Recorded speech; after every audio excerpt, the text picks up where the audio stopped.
जिंदगी चाहिए बंदगी के लिए, बंदगी के लिए, बंदगी के लिए, बंदगी के लिए, मुस्कुरा के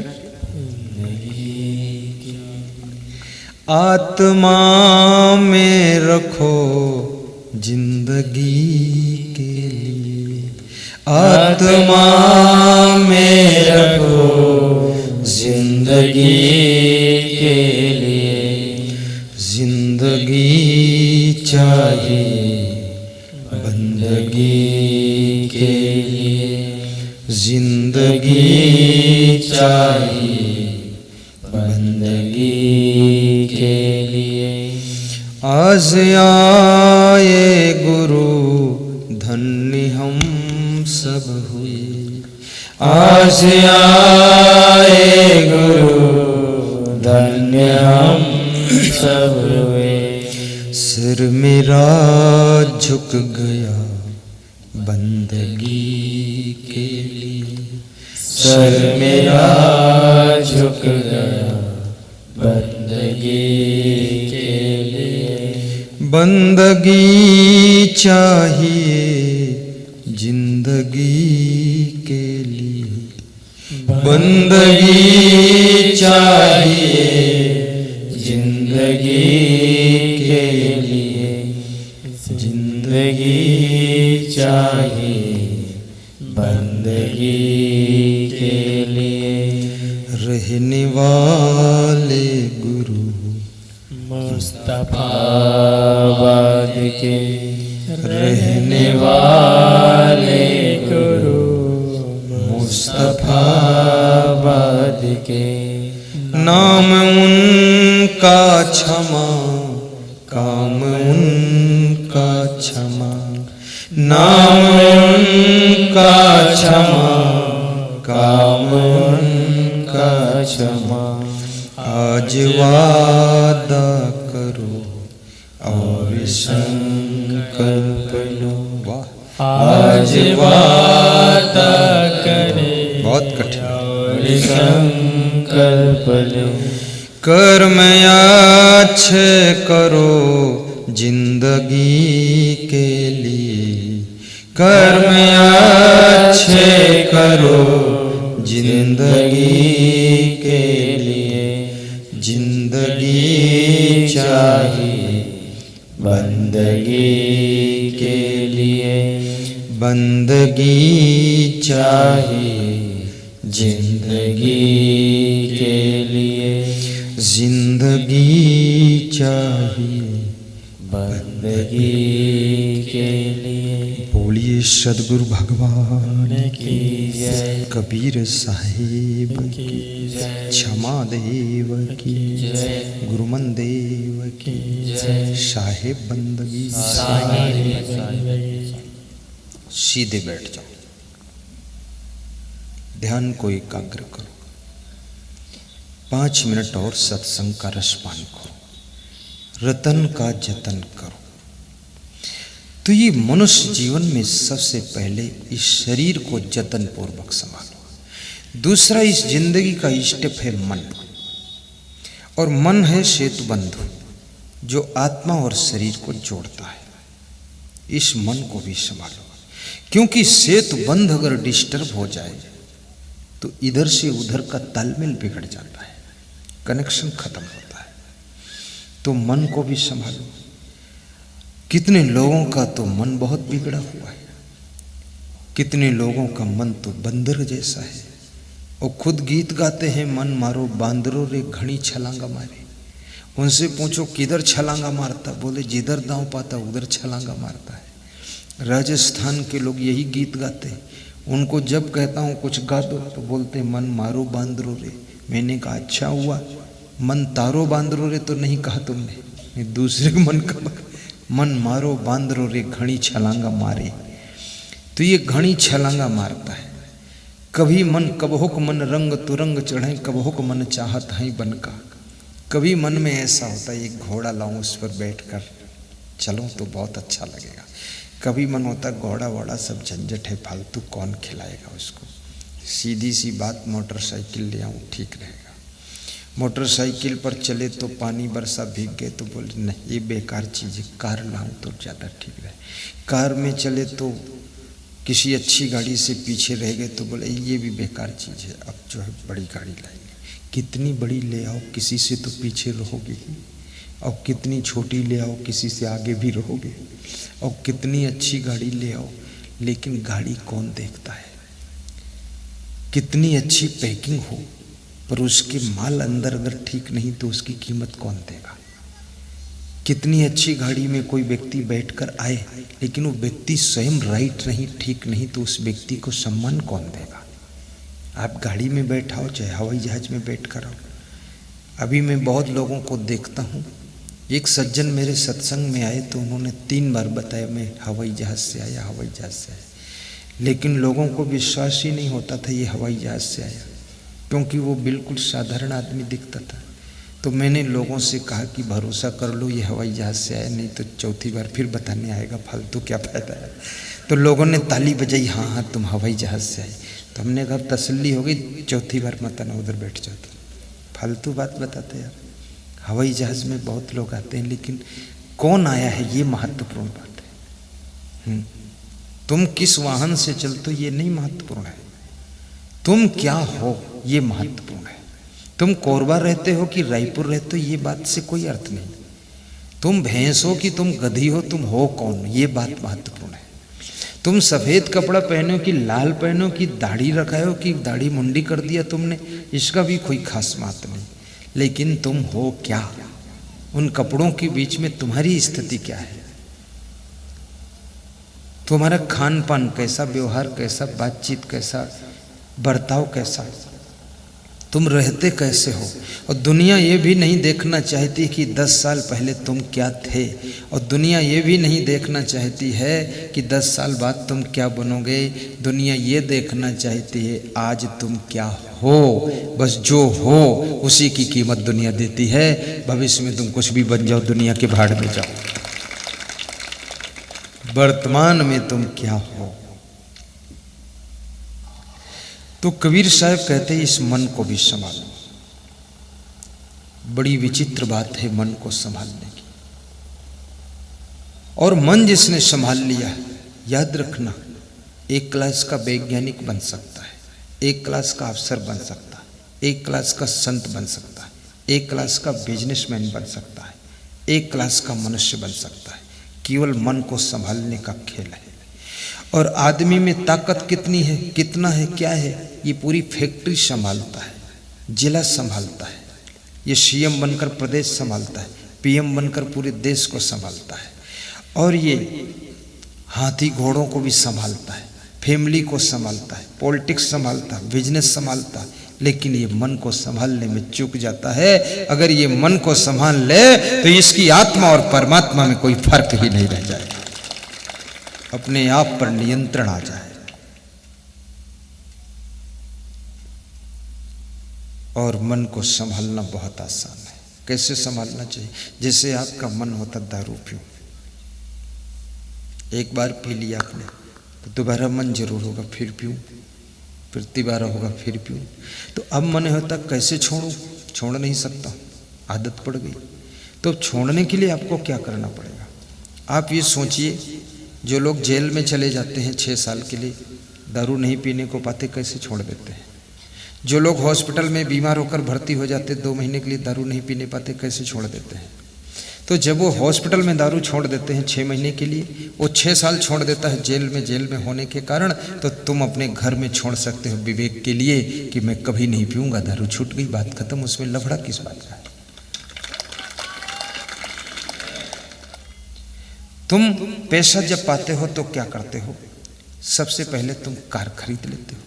पैसा जब पाते हो क्या करते हो? दारू पीना शुरू करते हो, और दारू पीकर कार चलाते हो, एक्सीडेंट होता है, कार भी गई और तुम भी गए हो, पैसा भी गया, बात खत्म हो गई, पैसा वाला भी चला गया। अब सोचिए पैसा कितना खतरनाक है।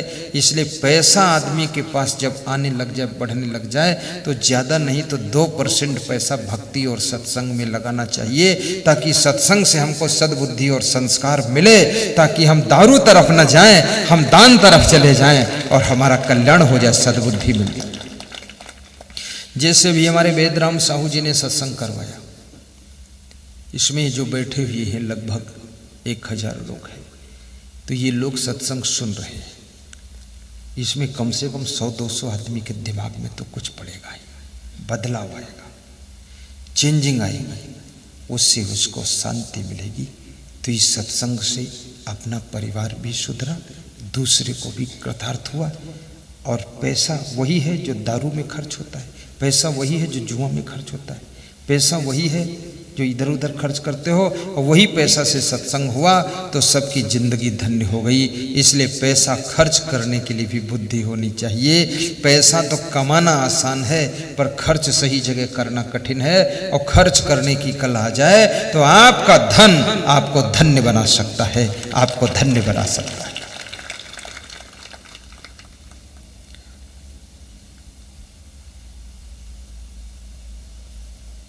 जब बहुत पैसा मिल जाए, अगर बुद्धि हो तो कमर्शियल प्लाट खरीदिए, जहाँ सब दुकानें ही मार्केट बना दो।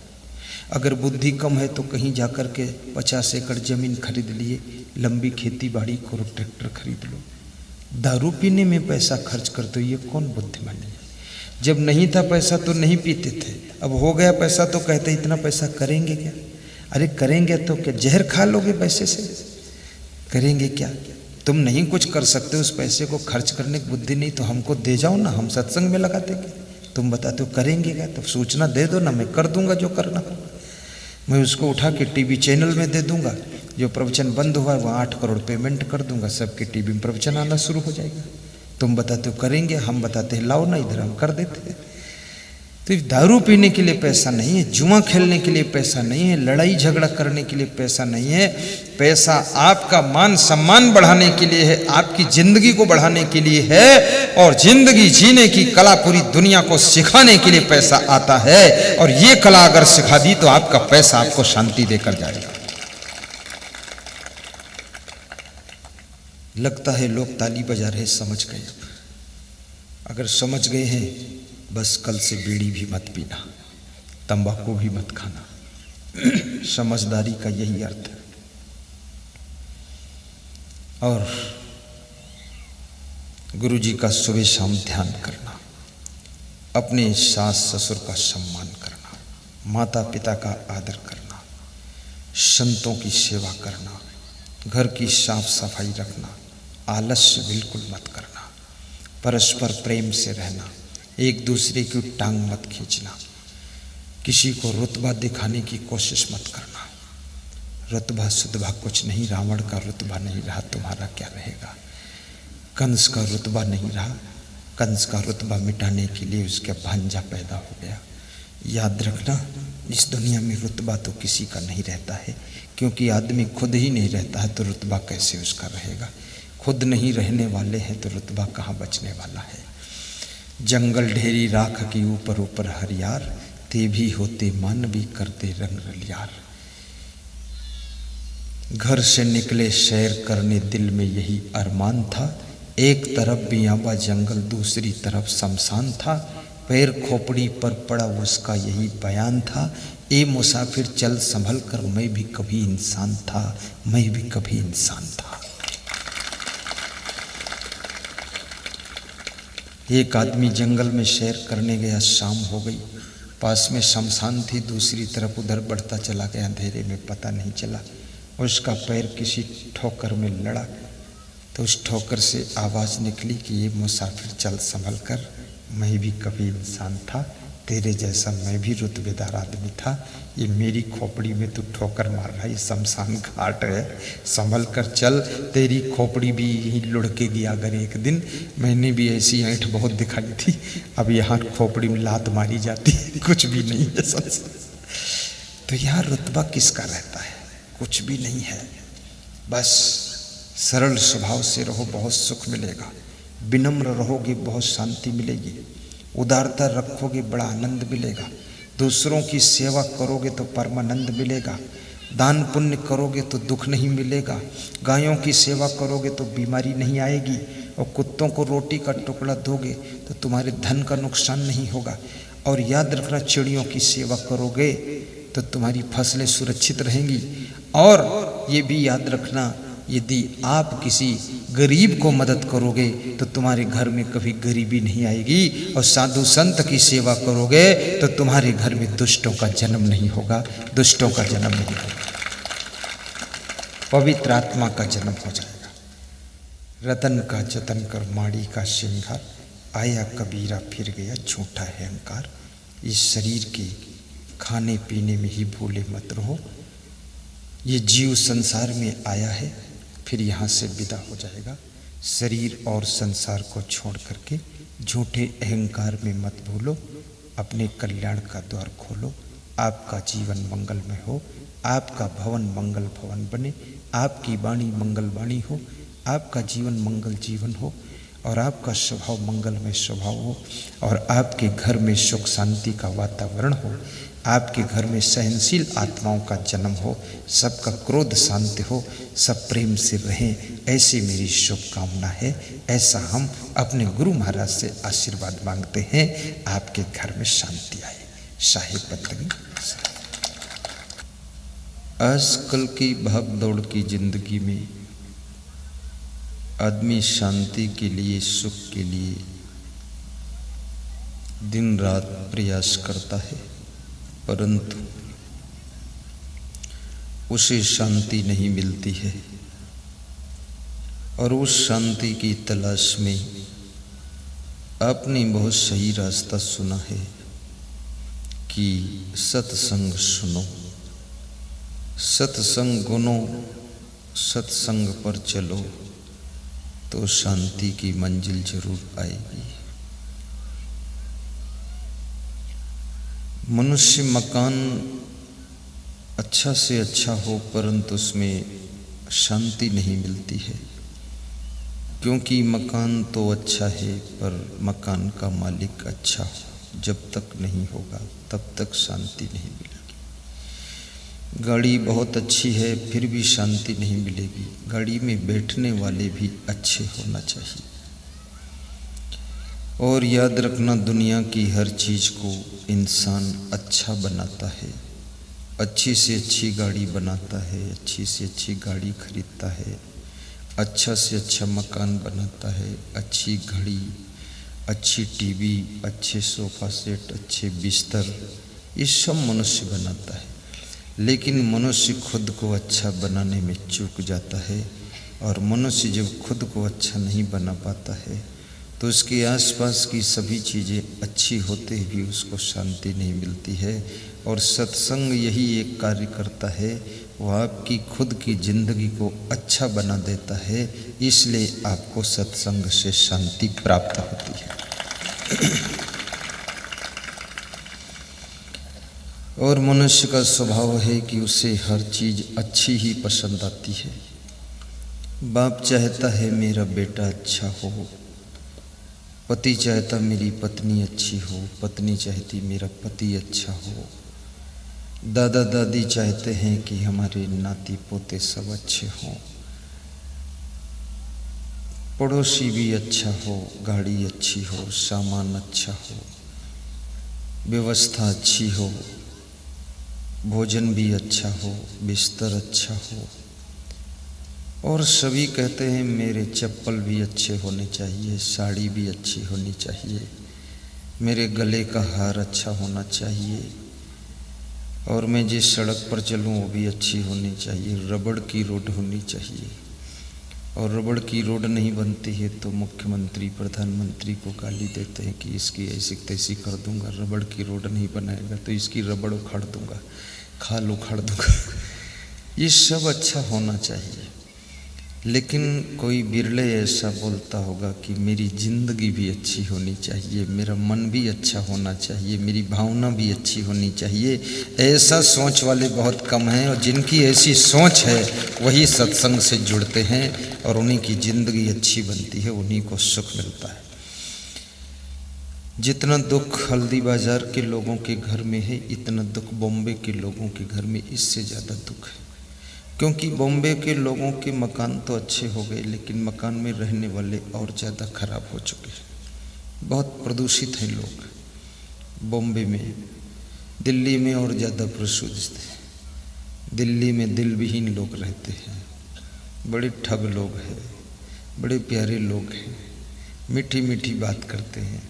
किसी दुकान पर जाओ तो बोलते हैं कि हाँ जी, कहाँ से आए जी, क्या चाहिए जी। तुम बोलोगे हमको कपड़ा चाहिए जी, हाँ जी लीजिए जी, और जी जी करते हुए हाँ जी, और तुम्हारी जी निकाल देंगे भाई। और ये ज़िंदगी अच्छी अगर नहीं होगी तो ज़िंदगी में सुकून नहीं मिल सकता है। और ज़्यादातर लोग बाहर की चीज़ों को अच्छी बनाने में होड़ कर रहे हैं। मैं महिलाओं को भी देखता हूँ, ये अपने बाल अच्छे सजाती हैं, बालों में 1-1 घंटे 2-2 घंटे टाइम लगाती हैं, लेकिन ये खोपड़ी के अंदर का दिमाग नहीं अच्छा बनाती है। ये बाल में इधर मोड़ेंगी, उधर तोड़ेंगी, उधर गुलगुब्बा बनाएंगी और झूमर बनाएंगी, फिर बाल खोल के सबको दिखाएंगी कि देख लो मेरे बाल कितने हैं कमाल, कोई नहीं मिसाल, हाय मेरा बाल। ये बहुत सारी नाटक करते करते ये तंग हो जाती है। मैं तो साधु जरूर हैं, पर मैं ये सब दुनिया का देखता रहता हूँ, कितना बेवकूफ़ लोग हैं, कहाँ कहाँ उलझे हुए लोग हैं। पति भी चाहता है मेरी पत्नी ऐसा गले में हार पहन ले, सब चमक जाए पूरा, लेकिन इसके गले की आवाज़ कब सुधरेगी। ये तो ऐसे बोलती है, बिल्कुल कलेजा फाड़ती चली जाती है।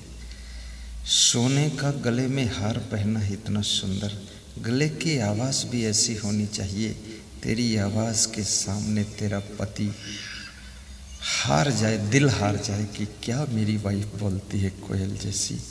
तो गले में हार इतना अच्छा है, और पति भी बेचारा उसके सामने बार बार हार मान लेता है कि तू ही जीत ले मैं।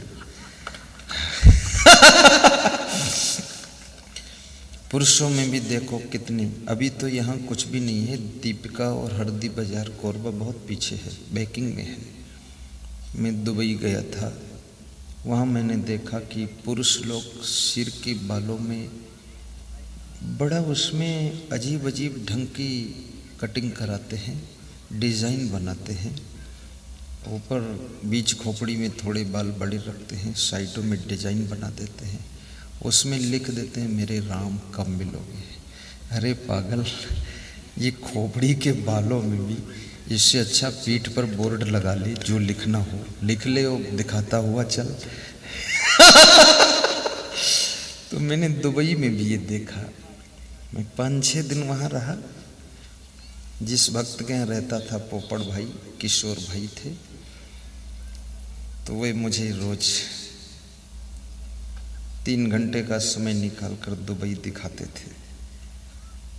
तो मैंने कहा आपकी गाड़ी कितनी कीमत की है? बोले सस्ती ही है। तो हमने कहा फिर भी बताओ ना।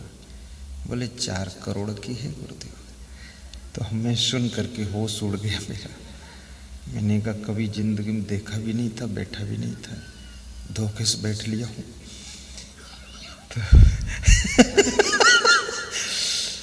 और दुबई में सब उल्टा काम है।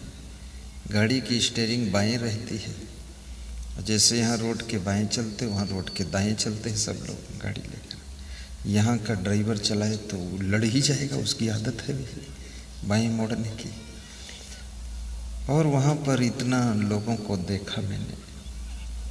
तो मैं ये कहना चाहता हूँ, ये फैशन में भी मत उलझो। ये फैशन से कुछ भी होने वाला नहीं। आप एक बात गौर से देख सकते हैं, एक प्यारा संत होता है, वो न पेंट पहनता है, न जीन्स पहनता है, न साड़ी पहनता है, न सलवार पहनता है, न बालों में डिज़ाइन करता है, सिंपल वेशभूषा होती है, अल्लम जल्लम कपड़ा पहन लेता है, न उसमें प्रेस है, न क्रीज है, उसका ऐसा वस्त्र है। लेकिन उसको देखने के लिए, उसके दर्शन के लिए, उसके चरण छूने के लिए, उसका आशीर्वाद लेने के लिए हजारों लोग इकट्ठे होते हैं। क्यों इकट्ठे होते हैं? उसके कपड़े अच्छे नहीं हैं, उसका ये कुछ भी अच्छा नहीं है, लेकिन उसकी ज़िंदगी अच्छी है। याद रखना, अपनी ज़िंदगी को अच्छा बना लो तो दुनिया देखने के लिए बाट जोहती रहेगी, और आपकी ज़िंदगी अगर अच्छी हो जाए तो दुनिया दर्शन के लिए रास्ता देखती रहेगी, और आपकी ज़िंदगी अगर टाप की हो जाए तो दुनिया तुम्हारे चरण छूने के लिए इंतज़ार करती रहेगी। अपनी ज़िंदगी को अच्छा बनाओ। माँ बनो तो इतनी अच्छी क्वालिटी की माँ बनो। कितनी माँ है ऐसी जो चंडिका अवतार है, पूरा घर में नरक बना रखा है, till till till till till till till till. रात दिन टेप रिकॉर्डर भी थक गया, वो नहीं थकी है, बोलती रहती है, चिल्लाती रहती है, भाषण देती रहती है। घर के लोग तबाह हो चुके हैं। अभी उज्जैन में मैं गया था एक सज्जन के घर में, तो उन्होंने कहा एक बहुत बड़ी दुर्घटना हो गई गुरुदेव। तो हमने कहा क्या हुआ? बोले बेटा बहू दोनों भाग गए। तो हमने कहा भाग कर कहाँ गए? बोले इंदौर में रह रहे हैं। तो हमने कहा आए हैं अभी कि नहीं आए आज? बोले आज तो आए हैं, बुलाया हूँ दबाव डालकर। तो मैंने उनके बेटे से पूछा क्या बात जो भाग गई? इतना अच्छा घर आपका उज्जैन सिटी में, स्मार्ट सिटी उज्जैन, क्यों भागे?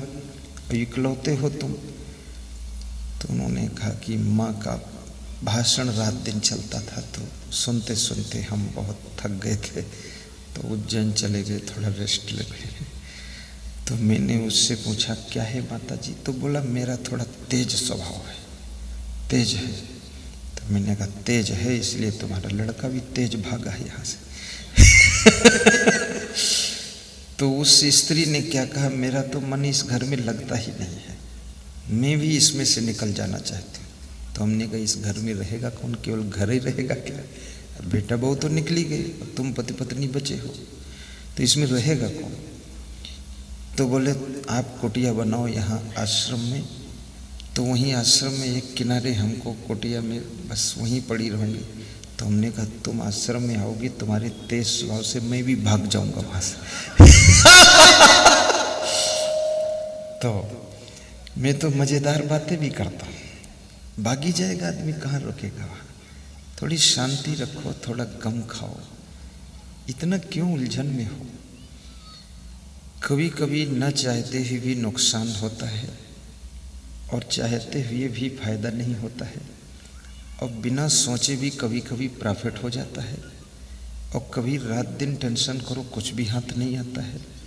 थोड़ा भाग्य पर भी तो भरोसा कर लिया करो। आज मैं अपने संत से कह रहा था कि हम लोग इतना गांव-गांव जाते हैं, प्रचार प्रसार करते हैं, लेकिन भाग्य बहुत साथ दे रहा है। तो बोले कैसे साथ दे रहा है? तो हमने कहा देखो, हमारे 6-7 दिन खाली थे, तो उसी खाली समय में पानी बरसा, और जब प्रवचन होना था तो पानी बंद हो गया, धूप आ गई। ये भाग्य ही तो है। नहीं यहाँ आज बरसता तो सत्संग कैसे? फिर मैंने कहा इतनी गाड़ियाँ चल रही हैं, कहीं प्रचार वाहन जा रहा, कहीं कोई जा रहा, लेकिन कोई लड़ता नहीं है, कोई मरता नहीं है, कोई उलटता नहीं है, कोई अद्भुत भाग्य नहीं तो क्या है? नहीं तो अब तक तो 2-4 सधोई मर जाए चाहिए हुए, गुजिल जलती पलट जाते। तो हमने कहा भाग्य अच्छा है अपने भाग्य की भी सराहना किया करो। जैसा तुमको पति मिला है उसको पा करके खुश हुआ करो कि मेरा पति ठीक है। और पति भी ऐसे बनो, अच्छे पति बनो, खाली नाम के पति नहीं। कितने लोग ऐसे पति हैं कि पति को भी पता नहीं कि मैं पति हूँ कि क्या हूँ मैं। इस मॉडल के पति है। योग्य पति बनो, योग्य गुरु बनो, अच्छे पिताजी बनो। और यदि पिता अच्छे हैं और माँ अच्छी है तो याद रखना उनके द्वारा जो संतान का जन्म होगा वो भी बहुत अच्छी संतान होगी। हर माँ बाप चाहते हैं कि मेरे द्वारा अच्छी संतान का जन्म हो, मेरा पुत्र अच्छा हो। लेकिन तुम मछली खाओगी, अंडा खाओगी, मुर्गा खाओगी तो तुम्हारे द्वारा दूसरा कुकुरों को मुर्गा ही पैदा होगा, उसमें कोई शुद्ध साई पैदा नहीं होगा। सब ये कचपच गचपच खाना पीना बिगड़ा है, बोलचाल बिगड़ी है। गर्भावस्था में गालियाँ बकोगी तो उसमें से भूत पैदा होगा, देवदूत नहीं पैदा होगा, नालायक पैदा होगा।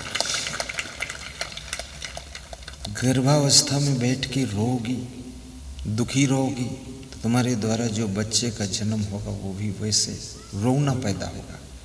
थोड़ा सा कुछ कह दोगी रोने लग जाएगा, तुम उसको समझा ही नहीं सकती।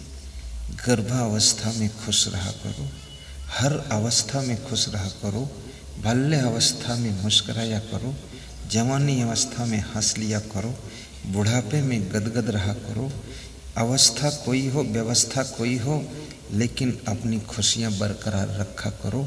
अवस्था बदलती है, व्यवस्था बदलती है, रास्ता बदलता है, नाश्ता बदलता है, लेकिन जिंदगी का वास्ता खुशियों के लिए होना चाहिए। सब तो बदल जाएगा पर अपनी खुशियाँ रहनी चाहिए।